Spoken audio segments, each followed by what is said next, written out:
It's the Kink Consultant podcast, where we're turning up the heat on all things kink and dating, relationships, and pop culture. So close the door, plug in your headphones, and let's get down to it.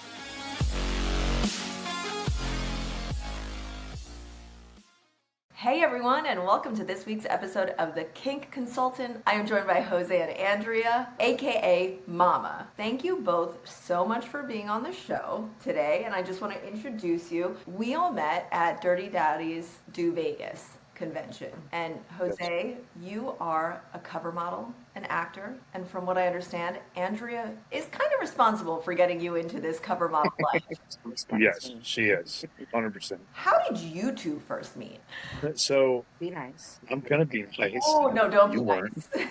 nice. So, this is perfect because we happen to be on a kink podcast. We met through her cousins. We were 8, 9 years old, and I was going out with one of her cousins at the time. And her cousin's mom, her aunt, and my mom got to be friends. So her aunt and my girlfriend at the time came to pick me up to go to the skating rink, the local skating rink. Sorry, your like 8 or 9 year old girlfriend. Yeah, No. exactly. They came to pick me up to go to the skating rink one night, and we ended up over at their grandmother's house for dinner before we went to the skating rink. And yeah, we met there, and slightly awkward because she and I hit it off really quick. We actually never actually dated. So we just kind of instantly developed a crush on each other, and it was hit and miss all the way up till we were 18 and 19 years old. But we grew up really as best friends who had crushes on each other forever. And literally, like, he would be that guy, like my best friend, that I would complain about my boyfriend to. I'd be like, I can't believe my boyfriend's doing this. I'm having these problems. And he was always like, well, you can tell your boyfriend A, B, and C. And if he doesn't treat you right, then I'll take you. But that night we met, that first night, we were essentially playing tag or something in the backyard at night. I came around one side of a tree. She came around the other side, and she just clotheslined the heck out of me and knocked me flat on my back. So she literally swept me off my feet that very first night. Aw, I love that. We've known each other a long time. Correct. Well, we've been married over half our lives now. Wow, congratulations. That's Thank you. huge. Okay, so obviously you're on a kink podcast. We met at a kinky book convention. I have to assume you're both kinky. One of us probably more than the other. True. Sorry. Which one? A little bit more conservative, but I'm open to suggestions. No way. But Mama, you're the one who introduced Jose to all of this, aren't you? Yeah. How? Yeah. So he was in the Army. At the time, he was a first sergeant up at the Old Guard in Arlington. And he had been fighting professionally over in Hawaii. And he's got quite a few injuries. You know, he wasn't getting any younger. And I was concerned for his health because he had a lot of neck and back injuries. He had to have surgeries, TBIs, you know, all the fun things of being a crazy person in the special operations community in the military. And his body just had endured a lot of wear and tear. And I was like, you can't do this anymore. I said, you can teach, you can mentor, but you cannot do this anymore. And he was like, well, fine, then you need to find me something else to do, because he's a little social butterfly and he gets bored very quickly, if you haven't noticed. So we had moved from Hawaii to DC. And I stay up at night. I have a problem sleeping. So I was scrolling through Facebook, and I had seen this beautiful portrait that was done by this world-renowned photographer named Michael Stokes. Facebook had deemed the picture inappropriate and like pornographic for Facebook. And I'm like, you've got to be kidding me. And it was literally a female who was a EOD bomb tech in the military. She had lost both of her arms, and she was a double mastectomy breast cancer survivor. Whoa. So they actually redid Venus de Milo. Are you familiar with the Venus de Milo? Yeah. It's where they're on a Greek pillar, and she's got like a beautiful, like, you know, garb draped over her. It was beautiful. So that's what caught me to follow Michael Stokes. So then at night, when I'm scrolling through, you know, things pop up on my feed, and he's got all of these different models and, you know, picture of men and this and that and the other. And a lot of them happen to be like wounded warriors that were in the military, and they had tattoos and this and that and the other. And so what Michael Stokes was doing, he had a project where he was raising money for the Semper Fi Foundation. So he did a lot of charity work. He was a philanthropist too. And so I was just looking, and I was like, my husband looks like those. So I looked a little bit more into Michael Stokes, and I found his information, and I emailed him, and I said, I've got a client who fits your preference of models, and I'm not really sure how you select them, but I also see that you do charity work for the military. We'd really love to work with you. My husband's active duty. Please let me know, type thing. And I kid you not, we were in DC, and Michael Stokes lives over in LA. Within 5 minutes, he was like, I'd love to work with your client. So, Mind you, I was asleep. yeah. My day started But at you like told 4. her. You said you go Yeah, well, find it, and she Yeah. did. my day started at like 4:30 in the morning every day. Yep. So I fell asleep earlier than she did. Yeah. So she kind of looked over at me and was like, ooh, Yeah. he's gonna kill me. So then I, talked back and forth a little bit to Michael Stokes, and I looked on his page. And so I had told him in the next couple of days that, I had gotten him a photography shoot, and here was the photographer, and he was a world-renowned photographer, had exquisite work, love his work. Yeah. And that he likes to highlight and honor the warrior body. The strength and resiliency of the wounded veteran, as opposed to showing the scars and the bad side of war, which is initially what he kind of set out was kind of this project. And when he was shooting the veterans, he found that they were much stronger and more resilient than he was expecting them to be. So that became his focus. And I'd never done a photo shoot. I was not, in my eyes, I got bullied and picked on growing up, to the point that she liked me, and she did some after school stuff, activities with some of the girls that went to school with me, and they would pick on her for liking me because I was not that guy at our school. So I got picked on pretty bad. So I never saw myself doing anything like this. Even when she told me that's what I was doing, I was like, yeah, no, I'm not a model. I'm not this quality of person. I don't know like what you think I'm going to be doing. And she said, well, he and I both think you are. So get ready. And I was like, well, when is this supposed to happen? And she said 2 months. I said, you call him back and tell him 3 because I got some work to do. And I had sent him some pictures while he was at work of what some of the shoots looked like, what some of the models looked like. So he kind of knew what he was getting into, and I'd let him tell that story. Well, Jose, you handed it over to Andrea, and you're like, just go for it. And she did. Like, talk about setting you up on your next path. Did you wait the 3 months? Okay. Yes, I did. And I dieted extremely hard. My days started at 4:30 in the morning. I would go into work at Arlington, and then I would go to the gym for 2 or 3 hours a day after work. I was burning both ends for a full 3 months while dieting extensively, to the point that even my soldiers were like, they were looking at me, they watched the body transformation, and they were like, what are you getting ready for? It was funny. Nuts. So when this first shoot came about, what was it for exactly? So Michael does his coffee table books, calendars, plus at the time he had like 1.2 million followers, so I'm sure he was getting a good amount of social media monetary kickback. But what he would do is, so from that shoot, along with the other models that he worked with, Michael was able to donate, what was it, like $30,000 on top of his profits, $30,000 to the Semper Fi Foundation. So that was really what we pushed it for, was to be able to provide to that. Even though I'm Army, there's always that inter-service rivalries, but we still all ultimately support each other. So that makes sense. Okay, so that was your jump from military to modeling, from military to model. What was the jump from model to cover model? Mama had been the military spouse of the year at 2 different military installations at this point. And the military spouse community was growing and becoming stronger and more notable, especially in the DC area where we were. So she and Michael Stokes had a huge military spouse following because of his work with wounded veterans and stuff. So Mama had gotten into that community, and a bunch of her friends followed Michael. So when these images came out, almost none of them knew that I was doing this. You know those happy hump day memes, and here you go, ladies, here's a pep. He happened to be a couple of happy hump days that people would put out. No way. My friends, yes, and my friends some of them didn't even realize that it was my husband. And my friend, one of them, she was so sweet. She was like, oh, yummy. And then somebody commented on there, and she was like, you realize that's Andrea's husband, right? And then my friend was mortified, and she messaged me, and she's like, I am so sorry. And I'm like, no, you're welcome. Enjoy. So I know. So yeah, that's kind of the caveat. It's like one thing to ogle a stranger, but when it's your Yeah. friend's partner, it's like, Yeah. oh, this is too familiar.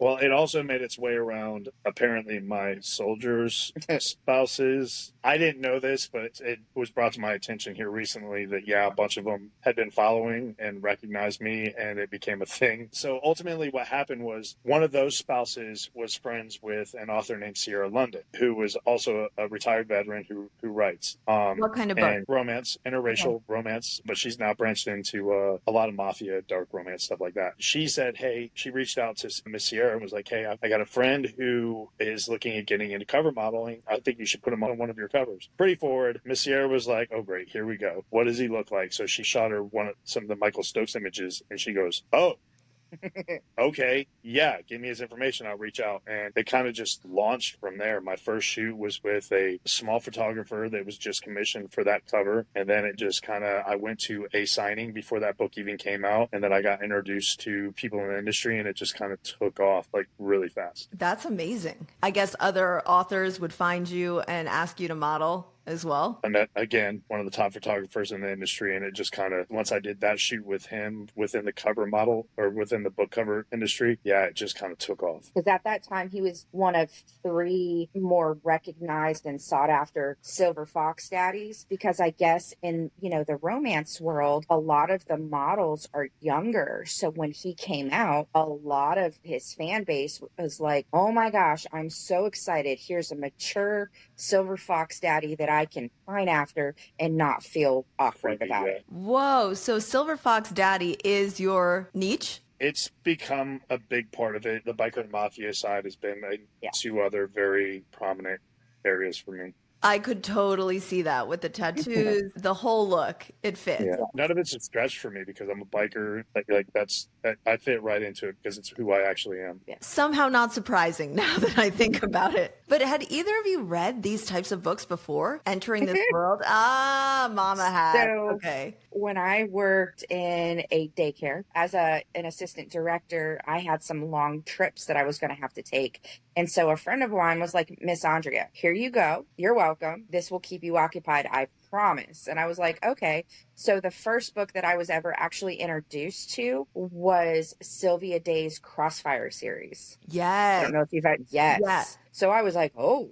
So that's kind of where I started. And then I just slowly worked my way into it. And I didn't really get active into reading per se until Jose was more active into it. I read about a book a day, but so that's where I started with it. And when he started being on more and more covers, he was like, well, I want to know what is in these books and what the books are, about that I'm on specifically. But he's like, what are the romance books about? And I'm like, hold on a minute. So I went and got that Crossfire series and I was like, here you go. You're welcome.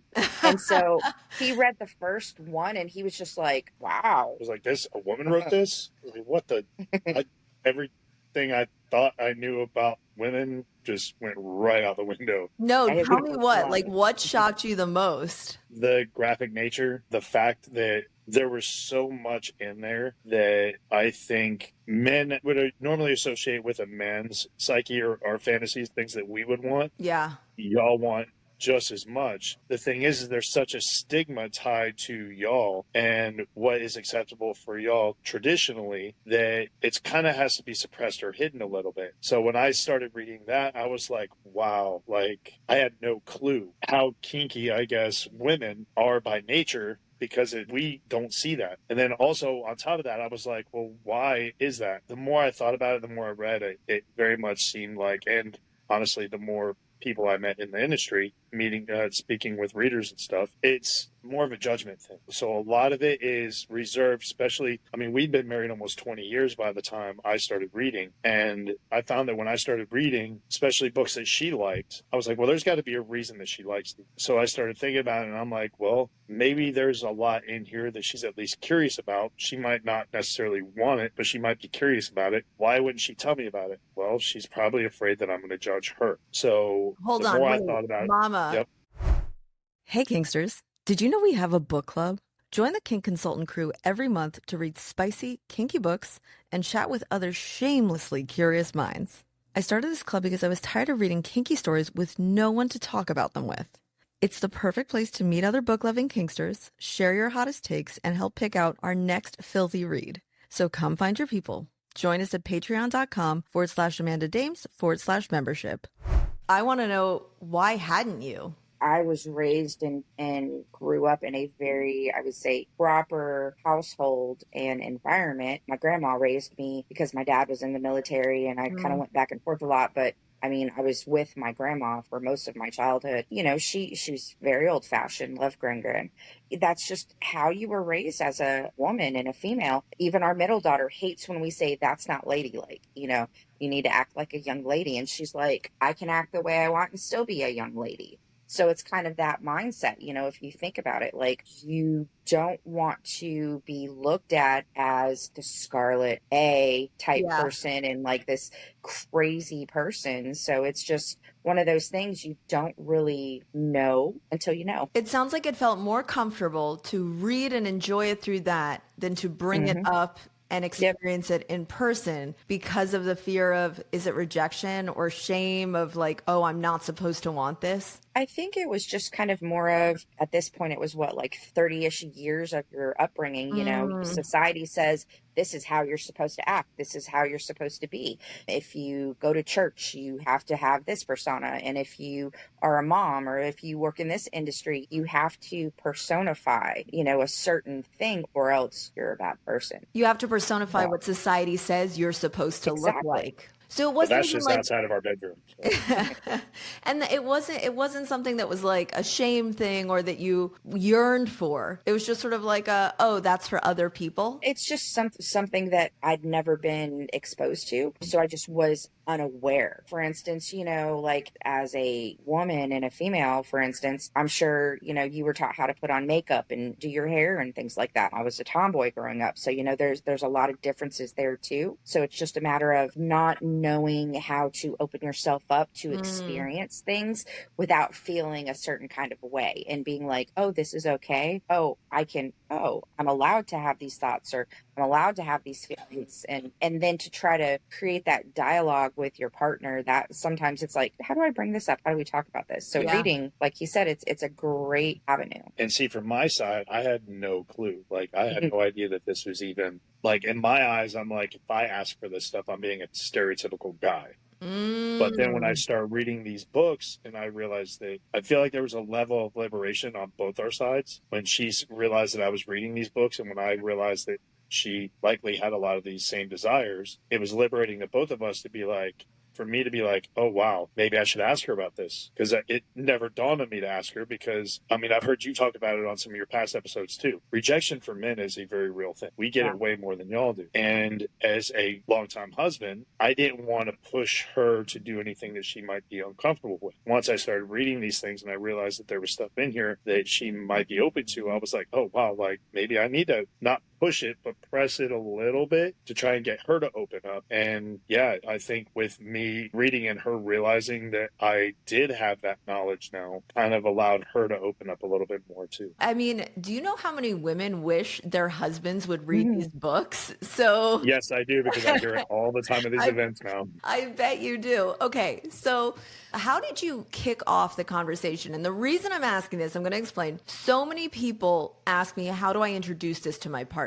How do I get my partner to do X, Y, and Z? And as I think we all know, you can't force someone to do something they don't want to do. You both had this insight into this world that could be a possibility for you. How did the conversation start? Maybe 10 years into our marriage, when he was heavy on deployments. Actually, it might have been 5 years into our marriage, to be honest. He was heavy in deployments, so he would be gone. So what we had done at that point, one of the things was we kept journals, both of us. So he had told me, hey, let's kind of just write whatever we want in these journals, whatever we're feeling. If you're feeling a little feisty or something, act out a scene and write it down for me. And then when I get home, we'll swap journals and then I can read some of the things that you were thinking and maybe I'll just act out something. I feel like that kind of early on started our communication dialogue. And then from there, it was mainly just talk at that point because we had 3 young ladies, like very young ladies in the house and everything. So that was a lot of our focus. And I think as they got older, it freed us up to put more focus on each other. But then when it came to this, it kind of of led into the same thing, because instead of us having to write down, because again, both of our experiences were, we've been together since we were 18, 19 years old, been married since then, that both of our experiences, like, you don't realize how little you know when it comes to that side of that side of a relationship. And so you start talking to other people, or until you start getting outside information. And I think the books definitely helped with that, because Mama's not a porn person. I'm a stereotypical guy. I watch the stuff whenever it suits me. Yep. But the book is essentially that for her. So there was a lot of education there within the books. Instead of us writing down in the journals, it was essentially like, hey, when I'm reading a book that she's reading, she likes this book, there's scenes in here that I'm interested in. Maybe we start talking about different scenes in this book. And instead of acting out things that we both came up with, maybe we start acting out these other things. Did you have like a schedule of when you would talk about what you both journaled about when you did have Not that? really.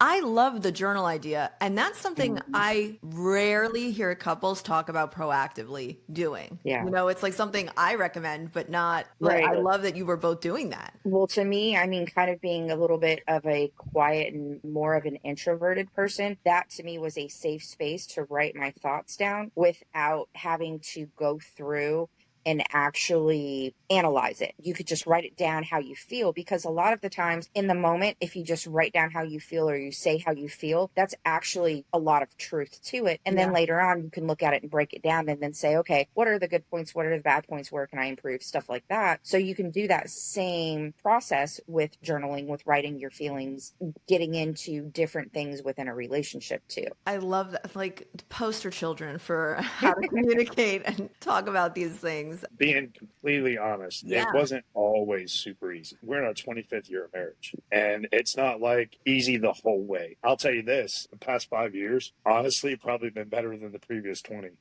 because we can't stay away from each other now. I love that. And you travel together. Like, Mama, you are so supportive. I met you at the convention and you hang out together. It's like you're really walking the walk. I tell you what, my first book convention, just to kind of let you know how shy I was, it was a MMM. I want to say back in like 2023 that I went to. MMM is Mobsters, Motorcycles, and Mayhem. Okay. It's in Texas. It happened to be at I think it's called the Grapevine Gaylord. Yes.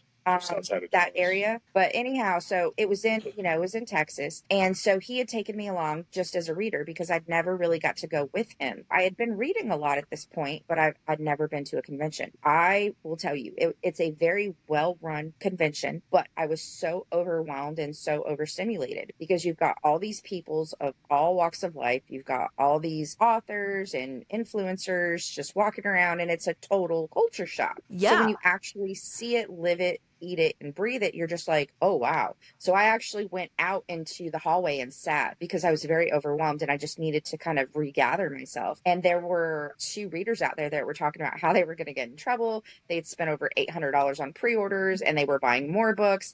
And I was just kind of listening to them talk. They were talking about some models and some books and some people they were excited about. So I was like, hey, just to let you know, there's a cover model in there. His name is Jose. If you go back in there, tell him Mama sent you to see him and say hi. So they were like, oh, we're going to do that right now. So they ran right in and they went and found him. And they were like, your wife told us to come and see you. Oh my gosh. So that's kind of what I do now. Like, whenever we go to events, there's a lot of private groups for the event in Facebook and on social media. And if I see, there's somebody that's going through a tough time or they're having a hard day, I'll be like, hey, make sure you stop by and see Jose and tell him Mama sent you, and get a calendar or this, that, and the other.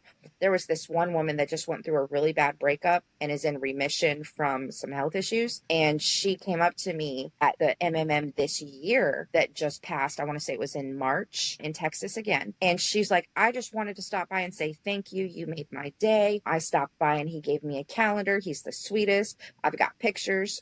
So, there's a lot of aspects to the world too. And now she's very active. She PAs for authors at events now. She editing now. Also, she's an art reader. So she has since become very active in the industry also. It's striking. I'm like, how do I get a mama in my life? Someone who sets up my career for me, like takes it all the way, shows up, pushes past, Mama, your own discomfort in being in such a, I guess, immersive environment, and it's a quite stimulating environment to Yeah. help Jose out, and the way you both are pushing your success forward together. I love that. Yeah. You know, and one thing he always tells people when we talk about relationships and how to navigate certain things, and I've kind of stolen it from him. We were actually at a concert. I have never been to a cabaret or a burlesque type event. Absolutely love them, infatuated with them. So when we were at Dirty Daddy's, actually, we went to like I think it was like rock and country burlesque, and it was cute. And there was a entertainer in between the sets giving the ladies a break. Comedian. And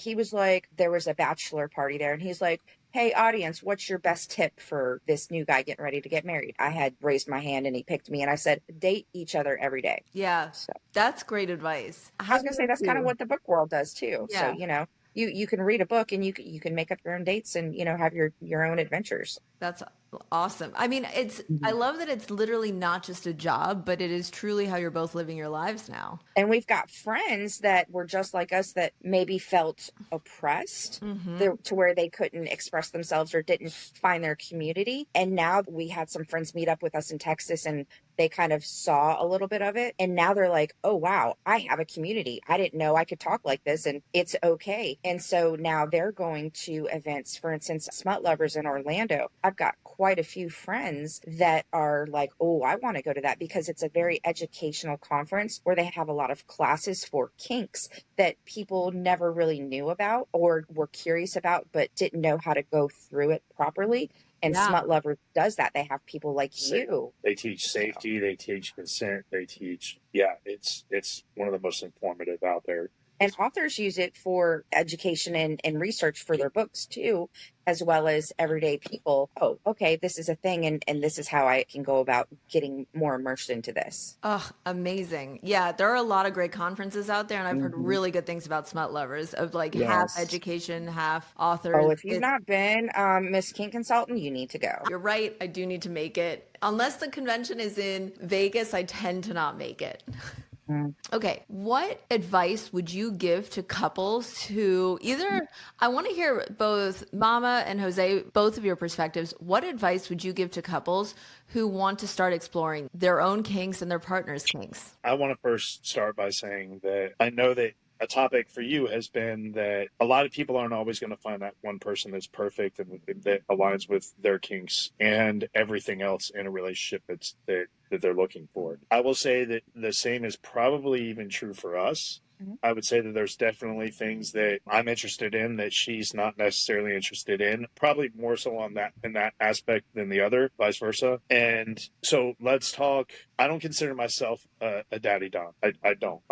I would say that I'm probably a dom, but not necessarily a daddy dom. But I love when Mama calls me daddy. I don't need her to act things out or anything like that. And she will tell you that she is not a little at all. But if you really care about each other, in my opinion, without pushing each other, without going outside your comfort zones, you can still appease each other and give into each other's kinks to an extent and give a little bit of it. Just because she's not a little doesn't mean that she can't call me dad. And I'm not asking her to do all the other stuff. So by her doing that, it gives me just enough of what I need to be more than happy. So I would say just because my kinks aren't her kinks and her kinks aren't my kinks doesn't mean that we can't compromise and find that happy medium. And I can do whatever she wants when she wants, and she can do whatever I want when I want, as long as it's balanced and it's not a one way. So finding balance is the key here for both of you, of like, okay, I'm going to do a little, you're going to do a little, and we're going to find our happy medium together. Yep. And you can go to stores together. I mean, there's like, I think in I'll call them my Shire days. Yeah. You know, we would go to stores and stuff like that. And there's games and different things that you can do for like date nights and stuff like that. So we'd buy, you know, some of those things because we didn't have the budget to go out and do extravagant dates and stuff like that. So we did a lot of things at home. So that kind of opened up that security to where it was like, oh, well, I didn't pick it. It was just on the game, you know, type thing. So plausible deniability. Yeah. So there's different ways that you can kind of dive into things. And like you said, as far as with like the daddy stuff, I don't necessarily like little culture. That's not mine, but that doesn't mean that somebody else doesn't enjoy that, because I know that's a big thing. But I do enjoy the aftercare. I do, like, if I don't feel good, he is the person that I go to. I mean, he is my protector. And, so for that, I can kind of meld into a type of character that helps him with some of his kinks. It doesn't have to necessarily be a little. It's just reaching a level of vulnerability Yeah. that allows me to take on that role. So like right now, she just had neck surgery 2 weeks ago. I've spent the last 2 weeks really doing everything to take care of her, between cooking and cleaning and even showering her and everything, brushing her hair, everything. And I love doing that. It's allowed. I will say that I hate seeing her this way, but I've really embraced that role over the past couple weeks. Because usually I take care of him, so that the roles have been reversed this time. So he jumped all in. It sounds like you're both so willing to jump all in for each other. This was, yes, 100%. But this has been, I will say, I got to see a side of her coming out of anesthesia. That usually happen. She's usually violently ill when she comes out of a surgery. She doesn't do well with anesthesia. Yeah. This time they did a really good job of making sure that they combated that. She came out of it feisty this time. And I was like, you better stop, because you're in a neck brace. And there's not a whole lot you can do to fin me off right now. And I'm not gonna lie to you, I'm kind of digging your vulnerability right now. You better stop. So to let you a little bit in on that. So I'll start with what he was saying. So with that, apparently when I was waking up in recovery, I don't remember any of this, but when I was waking up in recovery, I kept kind of poking fun at him, and I was like, my throat hurts. You need to coat my throat. We have this throat coat tea in our house that we have use. that too. Yeah. So it's kind of like a little joke, it works really good, but the name, it kind of makes people giggle. Yeah. And, even our neighbor, he's like, she doesn't need throat coat. I'll just coat her throat for her, type thing. Yep. So it was kind of funny when I came out of surgery, and that's what I was saying. And he was just like, woman. Oh, and she wasn't talking about the tea either. She was full in on it. And the nurse was like, the nurse was right there. So I'm like getting in her ear, because I'm trying to maintain a level contain a level. Well, I'm gonna myself just as much as her, because I'm not gonna lie, it was working. I was like, we're keeping this neck brace. Yeah. He was probably like, as soon as that happened. But I was having to get in her ear and be like, hey, you better calm it down, because you cannot fight me off right now. I will take advantage of the situation. You need to calm down. Yeah. We're gonna be in a private room here shortly. You better quit. I swear, when he's had surgery before, anesthesia makes him really flirty, and it's hilarious. So like, we warn the nurses before and after, and like as he's waking up, he's like, my wife, where's my wife? So keep me in line. That's so cute. Yeah.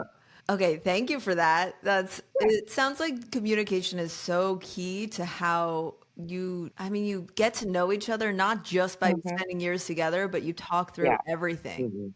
And you take notes.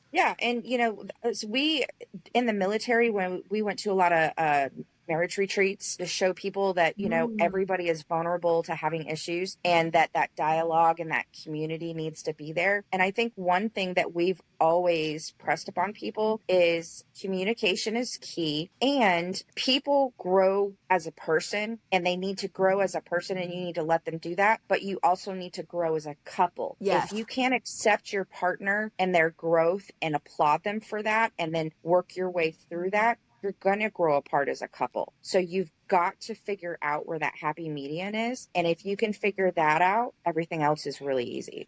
So I'm a kinesiologist. That's what my degree is in. And a lot of people don't realize that every 7 years, right about 7 years, our bodies are, I'm sorry, you probably hear our dog snoring right now. You can hear her. It takes about 7 years for your body to completely regenerate all of its cells. So over a 7-year period, you've essentially become a completely new person if you think about it. Yeah. Your taste buds change, your body chemistry changes, your body makeup changes, all of that changes. So a lot of people that are like, well, they're not the same person I married. Nobody is ever going to be the same person 10 years from now that they were today. So it's either, but I will say that the more time you work on each other and work towards staying together, the more you can grow together. So people that grow apart, typically from what I've seen, it's because they grow as individuals and not as a couple. You've got to take the time to acknowledge that you're both going to change. You've got to be willing to work through the hard times. You've got to figure out what it is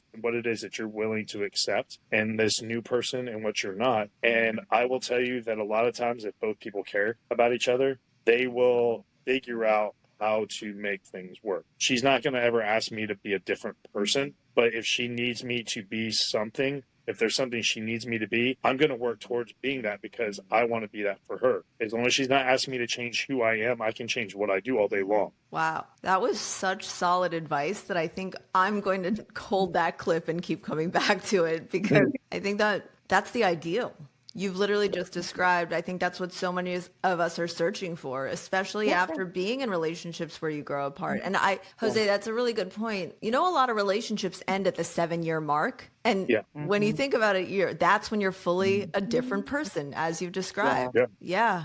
I would say probably a 7-year mark. And then like when people go through their midlife crisis, because again, they don't know who they are. They've been this person half their life, and now they're trying to figure out what the latter part of their life is going to be. So I think even as a person and as a couple, when you can find that happy balance and be happy with who you are and grow, that leads into other fun things like your industry. And it's a fun world to explore in when you're ready for it, if you're ready for it. And keep you on your toes every day. It's fun. It's the way that we look at things is everything is an opportunity and a teachable moment and a life-changing opportunity. So you've got to be open to things and we just kind of go with it. You know, I used to be a planner. I used to have schedules and I used to have to know everything. Now we just kind of go with it. And it's so much more fun. And I think it sounds like that hasn't just paid off within your relationship, but in your career and the direction it's taken too. Because Jose, like it didn't stop at modeling. It didn't stop at cover modeling. You have now moved into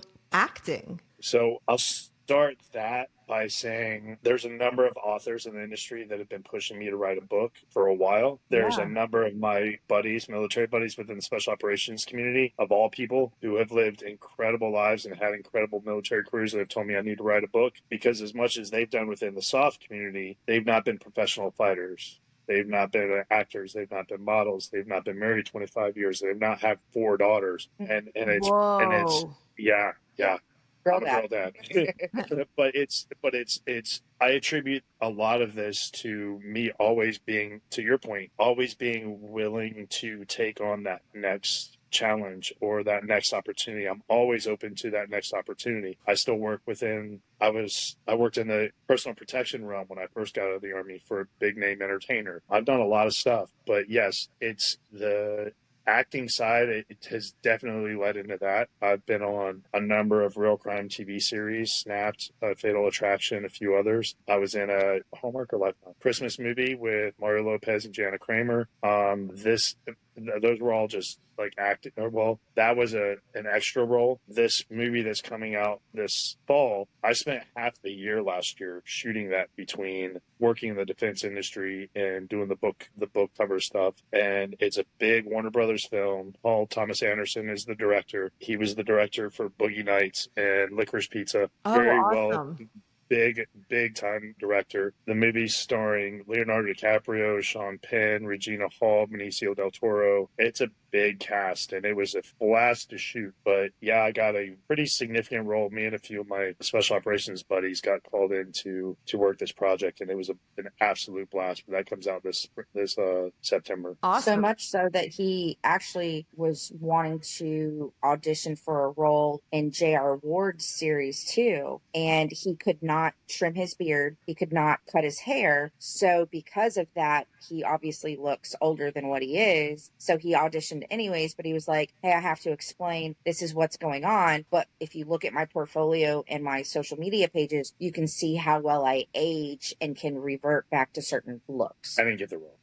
That's okay. We still love her. We just saw her at a Polycon, so it was nice. I love that. And how did you even get into the acting side of things? Through the modeling? Through the modeling, there was somebody who followed me. They recommended that I get in with this agency out of Knoxville. I jumped into that, sent them some information. They were all in immediately. They were shocked. Honestly, I've been extremely lucky.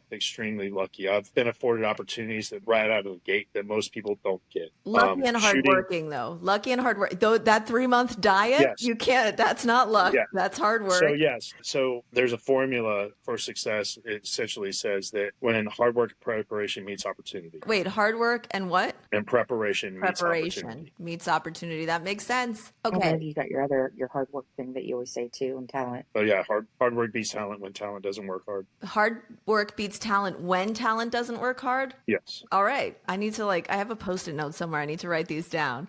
Okay. That's not mine though. Still, they're good reminders. Yeah. What advice do you have for someone who thinks that they have what it takes to be in the cover model industry? What advice do you give people who come to you and ask about it? Just do it. Do it. Find a photographer. Find a photographer. Do the shoot. Put it out there. See who bites. Okay. Honestly, this isn't anything that I ever thought I'd do. Like I said, I grew up being rejected and picked on. This is not, I asked her a couple of years ago, I was like, when this really took off, I was like, when did I become this guy? Typical mama answer was, you've always been that guy. Was the first one to know it. Oh my God, I love it. I have chills.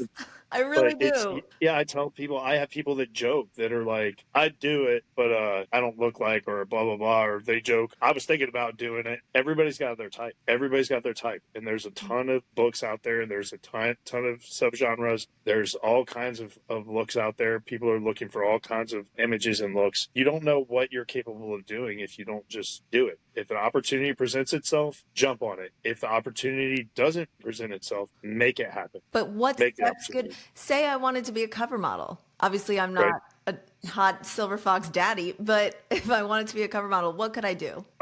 You said find a photographer. Find a photographer. Reach out to authors. You wouldn't believe how many authors just find random people on the street, waiters, while they're out eating lunch. Wow. People that they run into in the grocery store. Authors will see and be like, have you ever thought about being on the cover? I hear that from authors all the time. If they're genuinely, let's say they're listening to this or watching this, I feel like I've built a good enough name for myself now that if anybody's interested and they genuinely want to try it, reach out to me. I'll communicate with photographers and I'll see what I can do to get. I did it at a Polycon. There was a gentleman who he was walking up, him and his wife, and he was this dark guy, kind of a heavier set, not husky, but a bigger boy. And as he was walking up, had a beard, long hair and everything, I'm like, I could see that dude on a cover. And as he got closer, he had a shirt that says, put me on your covers. And he'd never done it before. He'd never been there before, but he shot a shot. He showed up to this big event with a shirt saying, here I am. And I told him, I was like, dude, if you're serious about this, by all means, reach out to me. I took a quick picture of him. I sent his picture to a photographer. She was all about it. I'm just waiting for him to reach back out to me. But that dude shot his shot. So if you're out there and you want to do it, find somebody in the industry, not hard to find, reach out to them and tell them, hey, look, I'm interested in doing this. You think it's something I could do? Be willing to go for it. Okay. And where can we find you, Jose? I'm on social media, Facebook. I have a professional page, Jose Luis Barrero, MMA. What is it? Let me do this. Hold on. MMA model actor. So, for instance, that's his Facebook. All right. So we have Jose L. Barrero. Oh fuck! Did I mess up your name? How do you say your last? Jose Luis Barrero, MMA model actor. Okay, so Jose L. Barrero. That's Barreiro. Look him up. And as he said, if you are interested in this and you're serious about it, go check him out, reach out. I want everyone going after their dreams, whether that's the kinky life that they fantasize about, or I guess the career they want as a potential cover model. Jose and Andrea, thank you so much for being here today. This was this was just so promising to know that, first of all, dreams can come true, even ones you don't realize you have. In addition to that, real love exists. It is there. it's not easy. You work for it. And honestly, you're never too old to figure out who you are. Like, neither one of us really thought of ourselves as kinky people, but I can tell you that over probably the past 4 or 5 years, we've definitely found that we are more so than we ever thought that we were. So, and we've continually reinventing ourselves. But yeah, you're never too old to find out who you are. You have to be able to persevere and adapt. And, you know, we always tease everybody and we tell them, we're like, yeah, we're 40 years old. We're still trying to figure out what we want to be when we grow up. I feel the same way, although I'm coasting well here as Kink Consultant. But yeah, Absolutely. it's a constant exploration. All right. Thank you both.